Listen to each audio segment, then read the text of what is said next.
الحمد للہ وکفی وسلام علی عبادہ الذین اصطفی۔ صفحہ نمبر 7 آخری سطر۔ نبی کریم صلی اللہ علیہ وسلم کے ساتھ تمام مخلوق سے زیادہ محبت کرنا ہر مسلمان پر فرض ہے، اور اس محبت کے دنیا و آخرت میں گراں قدر فائدے اور عظیم ثمرات ہیں۔ لیکن صورت حال یہ ہے کہ بہت سے مسلمان اس بارے میں کوتاہی کا شکار ہیں، بلکہ ان کی ایک بڑی تعداد تو حضرت صلی اللہ علیہ وسلم سے محبت کی حقیقت، اس کے تقاضوں اور علامتوں ہی سے غافل ہوئے۔ اس بیٹا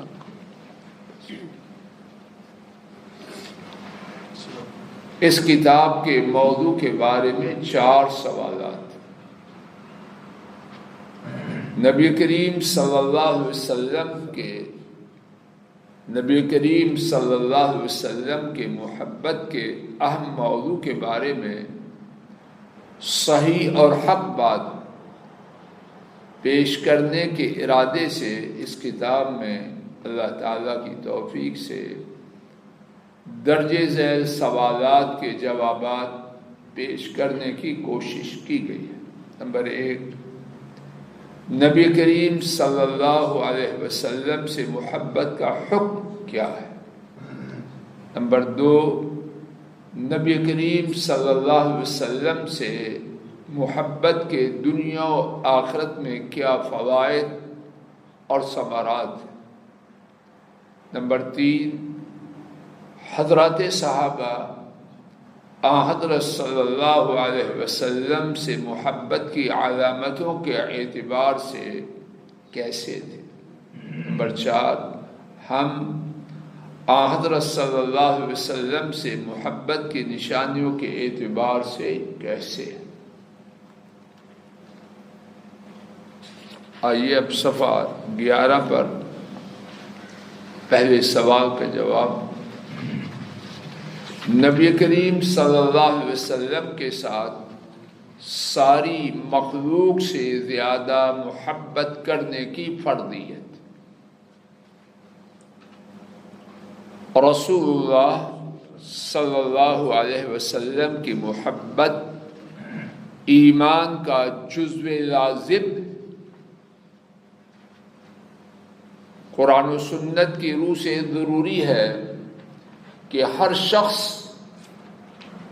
شخص کے دل میں حضرت صلی اللہ علیہ وسلم کی محبت اپنی جان، والد، اہل و عیال، مال و دولت اور دنیا کی سب چیزوں سے زیادہ، یا اللہ ایسے کر دے، یا اللہ ایسے ہی کر دے، یا اللہ ایسے ہی کر دے۔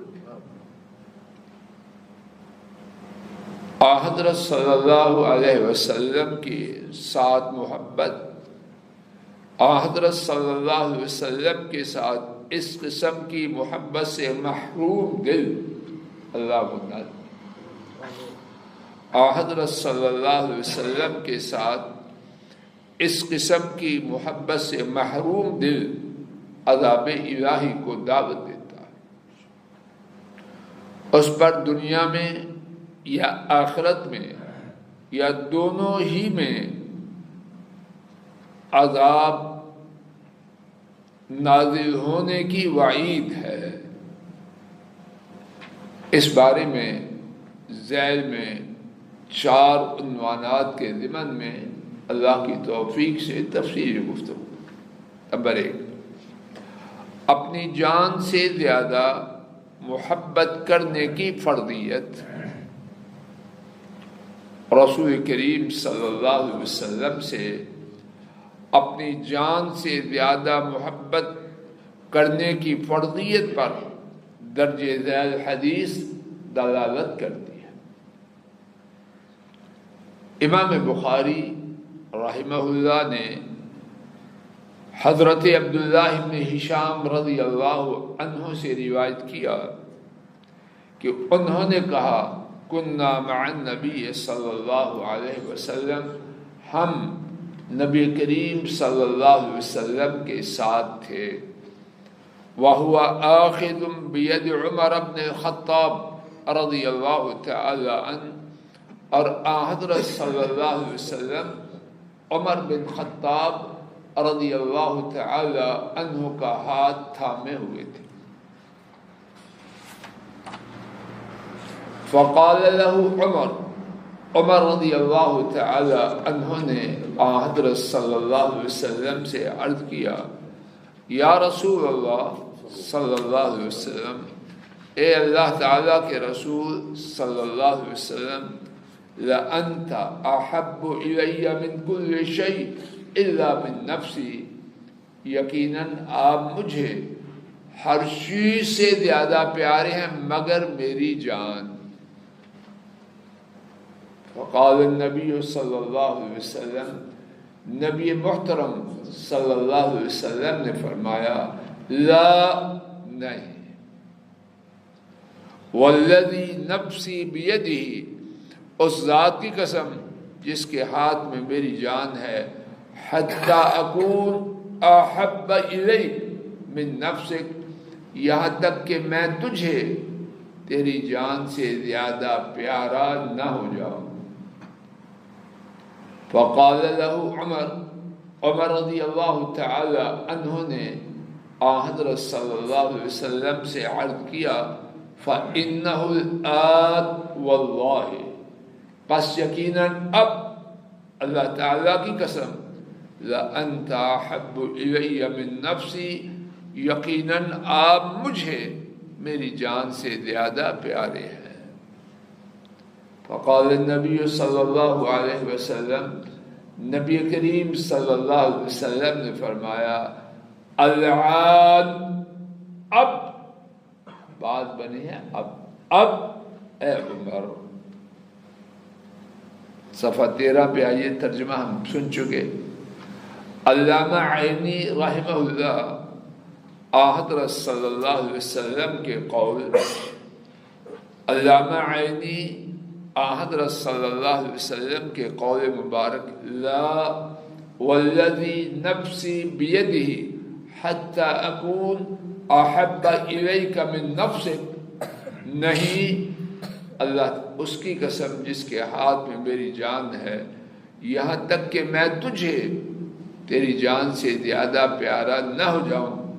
اس کی شرح میں لکھتے ہیں، تیرا ایمان اس وقت تک کامل نہ ہوگا یہاں تک کہ میں تیرے نزدیک تیری جان سے بھی زیادہ پیارا نہ ہو جاؤں۔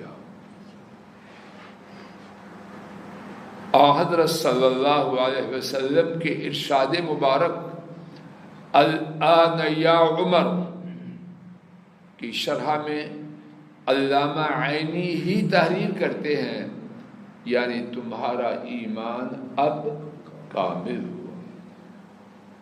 مذکورہ بعض حدیث میں دیگر باتوں کے علاوہ ایک انتہائی قابل قدر، ایک انتہائی قابل توجہ بات یہ ہے کہ صادق و امین رسول کریم صلی اللہ علیہ وسلم نے قسم کھا کر بیان فرمایا کہ ایمان کی تکمیل کے لیے حضرت صلی اللہ علیہ وسلم کا بندے کو اپنی جان سے زیادہ محبوب و عزیز ہونا ضروری ہے۔ حضرت صلی اللہ علیہ وسلم کی ذات گرامی اس درجہ رفیع المرتبت ہے کہ قسم نہ بھی کھائیں تب بھی ان کی ہر بات ٹھیک اور شبہوں سے بلند و بالا ہے۔ پھر جب کوئی بات قسم کھا کر فرما دے تو وہ بات کتنی زیادہ پختہ ہوگی، کیونکہ معلوم ہے قسم کھانا کلام کی پختگی پر دلالت کرتا ہے۔ اللہ تعالیٰ اپنے فضل و کرم سے مجھے آپ کو، میرے آپ کے اہل و عیال بھائیوں اور پوری امت کو حضرت صلی اللہ علیہ وسلم کی ایسی ہی محبت اپنی رحمت سے فرما دے۔ اے اللہ اپنے فضل و کرم سے ہماری مجلس کو مبارک بنا۔ اے اللہ اپنے نبی پاک صلی اللہ علیہ وسلم کی محبت کے بارے میں جس طرح آپ نے یہ مجلس ہمارے نصیب میں فرمائی، اے اللہ اسی طرح کی مجلسیں جنت میں نصیب کر۔ نبی کریم صلی اللہ علیہ وسلم ہوں اور ہم ترمذی مسجد والے وہاں آپ کا دیدار اور رب ذو جلال کا دیدار کر رہے ہوں۔ اے اللہ جنات مانگتے ہوئے بھی شرم آتی ہے، کرتوتے تو ہیں نہیں ایسی، لیکن جب آپ نے یہاں تک پہنچایا ہے کہ آپ کی محبت کی باتیں کہنے سننے کے لیے جامع مسجد امام ترمذی میں موقع دیا ہے، یا اللہ جنت میں بھی دے دینا۔ یہاں جو موقع دیا ہے، یہاں ہماری کرتوتیں کب تھی کہ ہم یہاں جمع ہو؟ یا اللہ آپ کی رحمت، آپ کی رحمت ہے اس مبارک وقت میں، اپنی رحمت سے اپنے گھر میں اتنے عظیم موضوع کے لیے جمع کر دیا، یا اللہ وہاں بھی جمع کر دے، یا نہ اپنے یا اللہ نہ تو یہاں اپنی کاریگری سے آئے ہیں اور نہ ہی وہاں اپنی کاریگری سے جانا ہے، یہاں بھی فضل کیا وہاں بھی فضل کر دے۔ اور اے اللہ ہمارے ماں باپ کو، آبا و اجداد کو، ہمارے بزرگوں کو، ہمارے محسنین کو، ہماری اولادوں کو، گھر والوں کو، بچوں کو، نسلوں کو، امت کو بھی اس خیر سے محروم نہ کرنا، نہ کرنا، نہ کرنا۔ اللہم انا نسألک انا نشہد انک انت اللہ لا الہ الا انت الاحد الصمد الذی لم یلد ولم یولد ولم یکن له کفوا احد۔ پرسوں ہمارے اس شہر کے دو بڑے ہی پیارے ساتھی اور بیٹا فوت ہوئے ہیں۔ ایک مولانا یعقوب یوسف عمر بر اللہ کی توفیق سے عربی زبان پڑھاتے رہے ہیں، آخری ان کا پڑھانا مدرسہ صوت القرآن میں تھا۔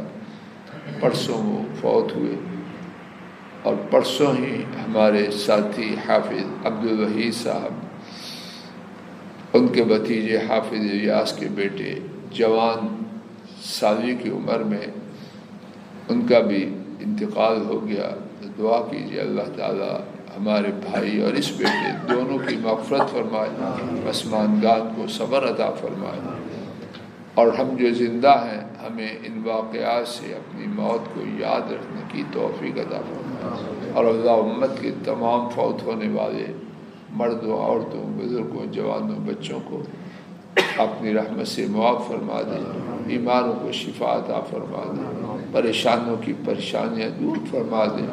مولا کریم ہماری بیماریوں کو اپنی رحمت سے دور فرما، پریشانیوں کو رفع فرما، نیک حاجات کو پورا فرما، پوری موت سے اپنی رحمت سے بچا، ہسپتالوں، عدالتوں، جیل و تھانوں، ذلت و رسوائی، مصیبت کی جگہوں سے محفوظ فرمانا، ملک پاک کی حفاظت فرمانا، عالم اسلام کی حفاظت فرمانا، امت کو بلند فرمانا، ظالم کو نیست و نابود فرمانا، دین کے خلاف جد و جہد کرنے والوں کا نام و نشان مٹانا، دین اور دین والوں کو بلند فرمانا، دین کے دشمنوں کو نیست و نابود فرمانا، فحاشی بے حیائی کا امت سے خاتمہ فرمانا، اور اس کو فروغ دینے والوں کا جبار و قہار رب نام و نشان مٹا دے۔